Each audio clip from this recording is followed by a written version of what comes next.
Karakshalo kaisa pandani bisingte Fulbari Kandini Upaprodan Arun Devnath BJP bodolni bana Romkha Ashalo bodolni bana Yafaribono Lamjo Sogina Harka Mondal Achokphang Pritam Ghosh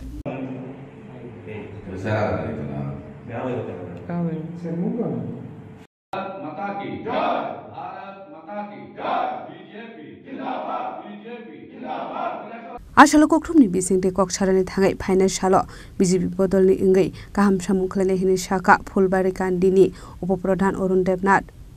তো আমি অনেক পুরানা BJP তে কাজ করেছিলাম তো বিভিন্ন সময়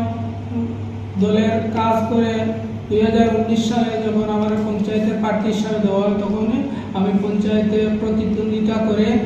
ভারতীয় জনতা পার্টির হয়ে জয়ী হয়ে উপপ্রধানের দায়িত্ব পাই তখনকার সময় উপপ্রধানের দায়িত্ব পাওয়ার পর প্রায় 2 থেকে 2.5-3 বছর আমি দায়িত্ব পালন করতে পারি তৎকালীন সময়ে যে ভারতীয় জনতা পার্টির কৈলাসহরের যে কিছু নেতৃত্বরা ছিলেন তাদের দুর্নীতি এবং স্বজনপূজন সেটা আমি মেনে নিতে পারিনি তাই বিক্ষুব্ধ হয়ে আমি ভারতীয় জনতা পার্টি থেকে একটু দূরে সরেছিলাম এখন আমি আবার বর্তমানে দেখছি যে কৈলাসহরের মণ্ডল বা জেলা মোটামুটি ভালো চলে তো আমার কাছে ভালো লাগছে আমি পুনরায় আবার ভারতীয় জনতা পার্টিতে আমি যোগদান করেছি এবং আগামী দিনও আমি ভারতীয় জনতা পার্টির হয়ে কাজ করব এই বলে আমি আজকে আমাদের ফুলবাড়িকান্দি পঞ্চায়েতের প্রাক্তন উপপ্রধান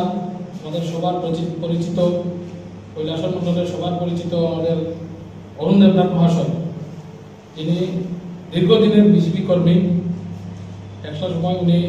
ভারতীয় জনতা পার্টির যখন জনসংখ্যা খুব কম ছিল ফুলবাড়িকান্দি মতো এলাকায় ভারতীয় জনতা পার্টির হয়ে একাই লড়াই করে গেছেন সংগঠনকে মজবুত করে গেছেন এবং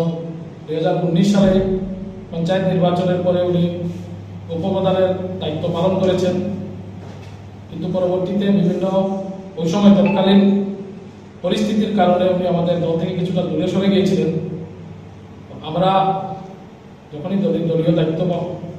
পেয়েছি ও তারপর থেকে আমরা লাগাতারভাবে কৈলাসহর মণ্ডলের যারাই পুরনো কর্মীরা আছে সবার কাছে একটা বার্তা নিয়ে যাচ্ছি যে সবাই যেন ভারতীয় জনতা পার্টির কার্যক্রমে সক্রিয়ভাবে অংশগ্রহণ করে আমাদের পাশে ফিরে আসে সেইটার অংশ হিসাবে আমরা অরুণদার সাথে যোগাযোগ আমাদের সবসময় ছিল এবং উনি আজকে আমাদের ডাকে সাড়া দিয়ে আমাদের কৈলাসহর জেলা কার্যালয়ে এসে আমাদের সাথে সহমত হয়েছেন এবং পুনরায় দলীয় পতাকা হাতে নিয়েছেন আমার বিশ্বাস উনি ভারতীয় জনতা পার্টিতে যুক্ত হওয়ার ফলে আমাদের ফুলবাড়িকান্দি পঞ্চায়েত তথা সমগ্র কৈলাসহরের মধ্যেই যারা পুরোনো কর্মীরা আছে তাদের মধ্যে একটা বার্তা যাবে যে আমরা সব কৈলাসহর মণ্ডল বর্তমান সময়ে সমস্ত পুরোনো কর্মীদের পাশে আছে এবং সবাইকে সাথে নিয়ে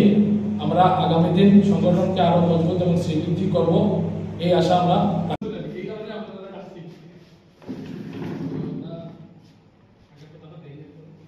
কৈলাসহরের সিমি উত্তম দেবনী কোকঠুম চিনি খরাং